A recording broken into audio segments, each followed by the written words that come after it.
Hello Trisha, happy birthday, many many return of the day. Thank you Saku. তোর thank you এর মাইরে বাপ, এখন তাড়াতাড়ি ট্রিট দে বুঝছস, না হলে তোরে যে কি করব।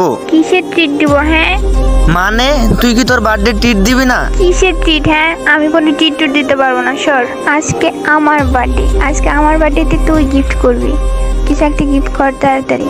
আচ্ছা ঠিক আছে, যা, আজকে তুই যাই চাইবি আমি তাই গিফট করব। বল তোর কি লাগবে? সত্যি আমি যা চাইবো তুই তাই দিবি? হ হ, যা চাইবি তাই দিব। আচ্ছা তাহলে দেখ, 500 ডায়মন্ডে একটা চুল আছে, ওইটা গিফট কর। আচ্ছা ওকে, 1 মিনিট। বার্থডেরও ট্রিট দিবে না, আবার গিফটও নিতে চাই, আহা হা। তৃষা দেখো, পাঠাই দিছি, চেক করো। কি রে, তুই আমাকে কুত্তা খানা দিছস? কেন, তুমি কি জানো না কেউ আমার কিছু দিতে করলে মানা, তারই দেই আমি কুত্তার খানা।